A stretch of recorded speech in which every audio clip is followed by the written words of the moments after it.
السلام علیکم۔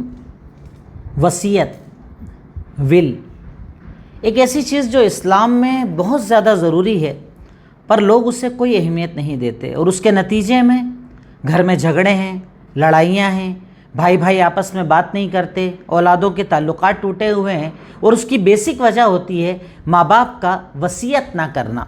وصیت، ول، آپ کی طرف سے ایک ایسی ذمہ داری ہے جسے شریعت نے آپ پر واجب کیا ہے کہ ماں باپ اپنی ہر چیز کی وصیت کریں کہ میرے بعد کی زندگی کیا ہوگی، میرے مرنے کے بعد میرے مال کا، میرے گھر کا، میری پراپرٹی کا کیا کیا جائے گا۔ اللہ تعالیٰ نے اس کو، مسلمان کو، اس کا ذمہ دار بنایا ہے۔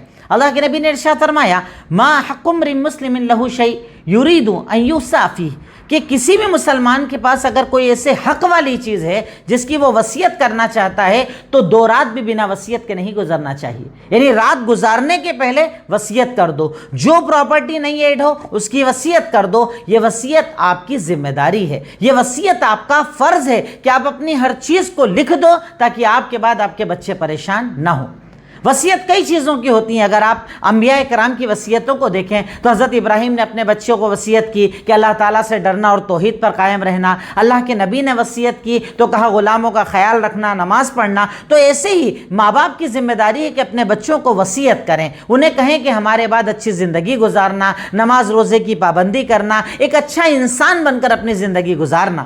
اسی وصیت میں پہلی چیز آتی ہے کہ میرے مرنے کے بعد کیا کیا جائے گا وہ آپ بچوں کو بتائیں، کہ جب میرا انتقال ہو جائے اس کے بعد قرآن کس طریقے سے آپ کو پڑھنا ہے یا نہیں پڑھنا ہے، میرے بعد تیسرے دن کھانا کرنا ہے یا نہیں کرنا ہے، 10ویں دن کا کھانا، تیجے کا کھانا، برسی کا کھانا، میرے بعد کی فاتحہ، کیا عمل تمہیں کرنا ہے، یہ آپ کو بچوں کو وصیت کرنا چاہیے۔ ورنہ آپ سوچیں کہ آپ دین پر قائم رہیں اور آپ کے بعد بچے غلط کریں تو آپ گنہگار نہیں ہوں گے، یقیناً آپ گنہگار ہوں گے۔ آپ کو انہیں سچ بتانا ہوگا، آپ کو انہیں حق بتانا ہوگا، باقاعدہ لکھ دیجئے کہ میرے بعد شریعت کے مطابق میرا عمل کیا جائے اور کوئی بدعت، کوئی خرافات میرے بعد نہ کی جائے۔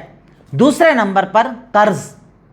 اگر آپ نے کوئی قرض لیا ہے، کسی سے کوئی پیسہ لیا ہے، جس دن لیا ہے اسی دن وصیت کے اندر اس کو شامل کر دو کہ میں نے اس شخص سے اتنے روپے قرضہ لیے ہیں، اگر میری اچانک موت ہو جائے تو بچوں آپ میری طرف سے یہ قرضہ اتار دینا، گھر بیچ کر اتار دینا، دکان بیچ کر اتار دینا، سونا چاندی بیچ کر اتار دینا، جو آپ کے پاس ہے وصیت میں اسے شامل کر لیجئے۔ ہم لوگ قرضے کو اتنا ہلکا سمجھتے ہیں کہ مال لیتے ہیں اور بھول جاتے ہیں، دیا تو ٹھیک، نہیں دیا تو ٹھیک، مر گئے، حج بھی کر رہے ہیں، عمرہ کر رہے ہیں، نماز پڑھ رہے ہیں، مدرسے بنا رہے ہیں، مسجد بنا رہے ہیں، پر قرضہ اگر باقی ہے اللہ آپ کو معاف نہیں کرے گا۔ اللہ کے نبی کا فرمان کہ یغفر اللہ للشہید کل ذنب، اللہ تعالیٰ شہید یعنی ایک انسان اگر دین کے راستے میں مر جائے، دین کو پھیلاتے ہوئے مر جائے، اللہ اس کے سارے گناہ معاف کر دے گا۔ اللہ کے راستے میں قتال کرتے ہوئے مر جائے، اللہ سب معاف کر دے گا، پر قرضہ معاف نہیں کرے گا۔ اور اس کے بعد اگلی چیز آتی ہے کہ آپ بچوں کو یہ بھی بتائیں کہ میرے بعد میرے مال سے کون سا نیک کام آپ کو کرنا ہے، اتنے جیسے ہم جانتے ہیں کہ 33% آپ لگا سکتے ہیں، چاہے جہاں لگا سکتے ہیں، باقی مال آپ کے بچوں کا ہے۔ آپ انہیں پہلے سے بتائیں، پریپیئر کریں کہ میرے بعد اتنے مال میں آپ مسجد بنا دینا، مدرسہ بنا دینا، یتیم کو دینا، غریب کو دینا، اس کو دینا، اس کو دینا کر دیجئے۔ اور سب سے بعد میں بیسک چیز جو آتی ہے وہ ہے بچوں کو کیا دیا جائے گا۔ میرے مال میں بیٹی کا کتنا حق ہے، میرے مال میں بیٹے کا کتنا حق ہے، میرے پاس ٹوٹل اتنی پراپرٹیز ہے، میرا یہ پلاٹ، میرا یہ مکان، میری یہ دکان، میرا یہ، میرا وہ۔ جب تم بانٹو گے تو ان ساری چیزوں کے بعد اس کو ایسے بانٹنا، میری بچیوں کو اتنا دینا، میرے بچوں کو اتنا دیا جائے گا۔ اگر ماں باپ تھوڑا سا اویئر ہو جائیں نا، بہت سارے جھگڑے ختم ہو جائیں گے، بچوں کے جھگڑے ختم ہو جائیں گے، خاندانی دشمنیاں ختم ہو جائے گی۔ پر افسوس یہ کہ ہم ول نہیں لکھتے، سب کرتے ہیں۔ اس کے علاوہ ساری پلاننگ ہے، بچوں کی شادی کرنا ہے، اس عمر میں یہ کرنا، اس عمر میں وہ کرنا ہے، حج کرنے کے لیے جانا ہے، پر وصیت کیوں نہیں کرتے ہو، ول کیوں نہیں بناتے ہو؟ اللہ کے نبی نے کہا کہ سونے کے پہلے تکیے کے نیچے اپنی وصیت ہونا چاہیے۔ اگر آپ وصیت کرو گے نا تو آپ کا بیٹا آپ کی بیٹی کو کبھی حق سے، جائیداد سے بے دخل نہیں کرے گا، وہ بہن کا حق نہیں کھا پائے گا، وہ بیٹی کا حق نہیں کھا پائے گا، وہ چھوٹے بھائیوں کا حق نہیں کھا پائے گا، اسے دینا پڑے گا۔ کیوں؟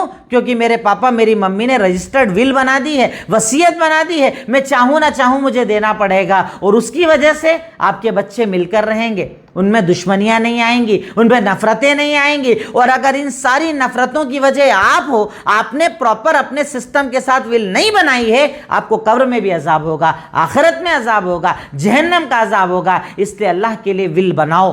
وصیت بناؤ، وصیت میں ہر چیز کو مینشن کرو، میرے بعد کیا ہوگا، کیسے ہوگا، کیا کس کو دیا جائے گا، کتنا بانٹا جائے گا، باقاعدہ اس میں لکھو کہ میرے مال کو اسلامی طریقے پر بانٹا جائے گا۔ وصیت کا جو سسٹم اللہ نے بنایا ہے، اللہ نے ترکے کا جو سسٹم بنایا ہے، اس کے مطابق میرے مال کو بانٹا جائے گا۔ اگر اتنا سا کام آپ نے کر لیا تو خود کا عذاب بھی ختم کر لو گے اور بچوں کی زندگی تباہ ہونے سے بچاؤ گے۔ ورنہ آج بڑے بڑے خاندان لڑ رہے ہیں، جھگڑ رہے ہیں، ماں باپ کے مرنے کے بعد بچوں میں اتنی نفرتیں ہیں کہ وہ ایک دوسرے کو دیکھنے کو تیار نہیں ہے۔ اور کس مال کے لیے؟